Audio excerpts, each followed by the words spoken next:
আচ্ছা, আমরা তো অনেকেই কলার পিঠা খেয়ে থাকি, বাট এরকম রেসিপি হয়তো এখনও দেখেননি।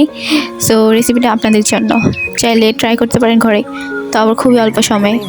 তো প্রথমে আমরা কলা বেছে নিব। বাজারে থাকা সব থেকে পাকা এবং মিষ্টি কলাটা নিয়ে আসবো। তারপর কলাটাকে ছোট ছোট করে কেটে নেব। কেটে না হলে একটি বলে 3 কাপ ময়দা নিব, একটি ডিম ভেঙে দেব, অল্প অল্প পানি দিয়ে বেটারটাকে ভালোমতো গুলিয়ে নেব।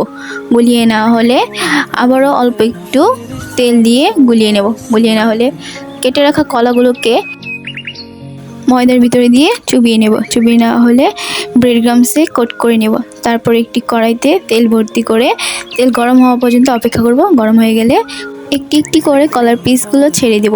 তারপর হালকা আছে একদম মচমচে করে ভেজে নেব। তাহলে হয়ে যাবে আমাদের মজাদার কলার পিঠা। চাইলে আপনিও বানিয়ে নিতে পারেন, এমনকি বাচ্চাদের টিফিনেও দিতে পারেন। খুবই স্বাস্থ্যকর এবং মজার একটি খাবার। যদি ভিডিওটি ভালো লাগে থাকে তাহলে অবশ্যই সাবস্ক্রাইব করুন এবং ফলো দিয়ে রাখুন পরবর্তী ভিডিও পাওয়ার জন্য।